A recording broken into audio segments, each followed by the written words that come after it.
SDPI கட்சி சார்பில் திமுக முன்னாள் நாடாளுமன்ற உறுப்பினர் கௌதம சிகாமணிக்கு அன்னை தெரசா விருது வழங்கி கௌரவிக்கப்பட்டது. Social democracy party of India கட்சியின் தமிழ்நாடு நிர்வாகிகள் சார்பில் ஆண்டுதோறும் தமிழ்ச்சுடர் விருதுகள் வழங்கப்பட்டு வருகின்றது. அதன்படி இந்த ஆண்டிற்கான விருதுகள் வழங்கும் விழா சென்னை எழும்பூரில் உள்ள தனியார் மகாலில் நடைபெற்றது. இந்த நிகழ்ச்சியில் காயிதே மில்லத் விருது, அண்ணல் அம்பேத்கர் விருது, பெரியார் விருது, பழனி பாபா விருது, அன்னை தெரசா விருது உள்ளிட்ட விருதுகள் வழங்கப்பட்டன.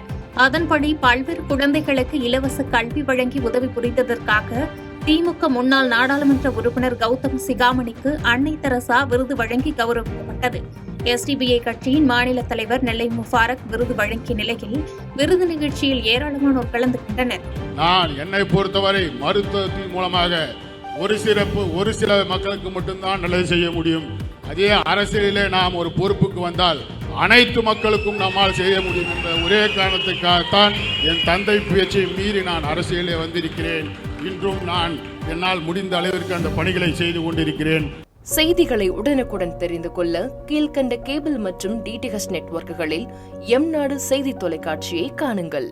பாதகம் செய்பவரை கண்டால் நாம் பயம் கொள்ளலாகாது பாப்பா.